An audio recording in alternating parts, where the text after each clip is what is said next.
Thank you, Chairman Engel, Ranking Member McCall, members of this committee, for the opportunity to appear before you today. I commend this committee for the bipartisanship that it has shown on Russia-related legislation in recent years and for its continued commitment to that, as the ranking member made clear this morning. The first president for whom I served, Ronald Reagan, set the gold standard for policy leadership vis-a-vis the Kremlin. He understood that we in the United States had a dual mission: to contain, deter, and defeat dangerous and destabilizing behavior by the Kremlin, but also to offer Moscow a better, more collaborative relationship if it were willing to change course.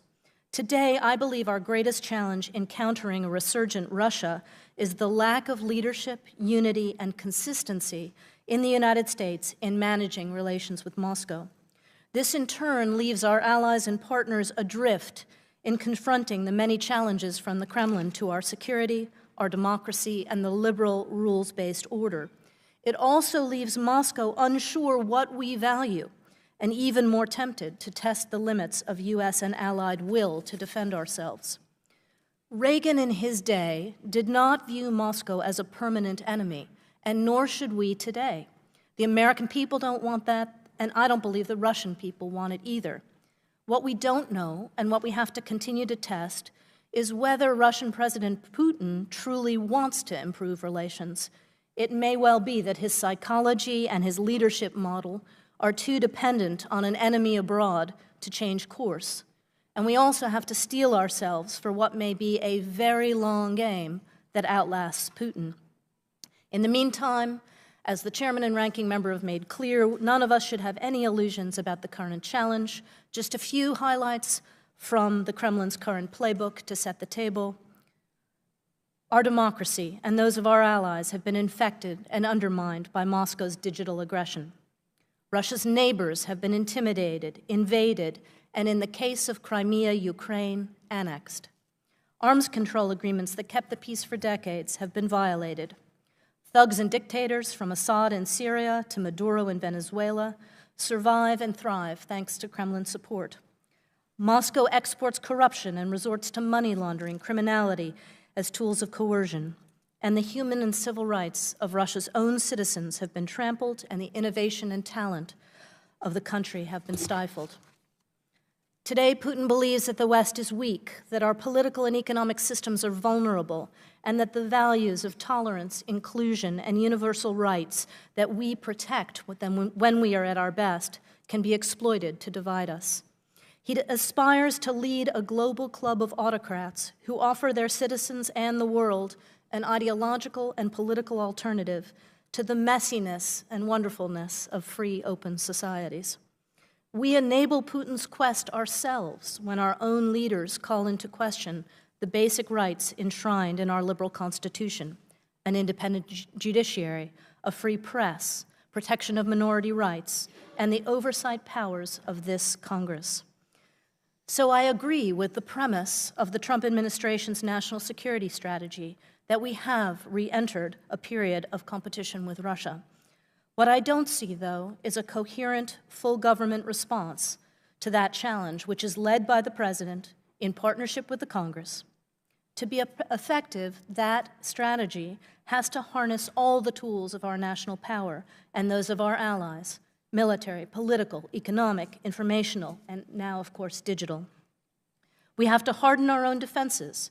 We have to better expose and blunt Russian malign activity, and we have to increase the costs for Moscow, while also offering a path to de-escalation and even collaboration if the Kremlin changes course. And we have to coordinate all of this tightly with NATO, with the EU, with our Asian allies and partners, in order to amplify the impact of our actions, but also to close opportunities for Moscow to divide us. We have to once again remember how to marshal a big stick and a big carrot, and we should not forget to speak directly to the Russian people, who are now very tired of their government's focus on Ukraine and Syria and new weapons, to the detriment of improved schools, hospitals, and jobs in Russia itself, and the corruption that is rotting that country. Let me just give two examples of how a larger strategy might work. To address Russia's digital assault on our democracy, Here's what we need to do. We need to appoint a cyber czar in the White House to coordinate national and international policy. We need a national intelligence and operational fusion center, as has been called for in some legislation, to expose, defeat, and deter digital influence campaigns, electoral manipulation, and inauthentic speech, working closely with industry and with academia. We need an agreed escalation ladder of painful new economic sanctions, legal and regulatory penalties, coordinated with allies, ready to deploy when new malign influence is exposed. We can't wait until after the action has happened to start figuring out what the cost will be. And we need our own suite of reciprocal, legal, and when necessary, deniable digital and cyber countermeasures which increase the cost to Putin vis-a-vis his own electorate and demonstrate his deficiencies at home. And for the carrot, we need a serious and standing, sustained dialogue with Moscow, which offers an armistice on these issues and sanctions relief and the prospect even of potentially collaborating to set global digital standards if and when the Kremlin verifiably renounces weaponization of the internet. Similarly, in the military sphere, where Russia's increasing reliance on nuclear weapons and investments in hypersonic, undersea, and cyber weapons present new threats, we should respond to Russian violations of the INF Treaty and its weapons buildup with new conventional deployments and missile defenses of our own in Europe, coordinated with our NATO allies, to deter nuclear first use and conventional adventurism, and to push the Russians back to the negotiating table. We need to maintain and strengthen NATO and U.S. defenses and exercises along the alliance's eastern edge and in the Baltic and Black Seas. And we need to appoint a senior negotiator and interagency team for comprehensive talks with Moscow on strategic stability, which tie any future arms control agreements and the extension of New START to a broader de-escalation of tensions and insecurity across all the military domains of power.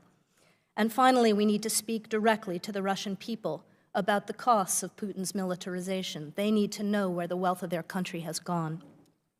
These are just two areas of challenge with Russia. A comprehensive policy will require rigorous lines of effort also on Ukraine, on Syria, on corruption, and on all the other areas of concern.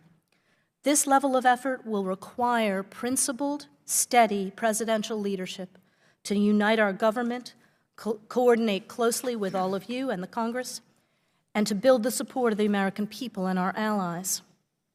As our intelligence community and now the Mueller report make absolutely clear, Putin seeks to pit Americans against each other, to destroy our democratic system, to erode our trust in each other, and to damage our alliances. This is not about any one of us, nor is it about the president's legitimacy. It's about the safety and security of all of us and the future of the liberal world order that has served the United States so well for 70 years. Preserving these must be the first responsibility of any American president and of every Congress. We have the national strength and the allies to meet this challenge of a more dangerous Russia. What we have lacked is the resolve. Thank you.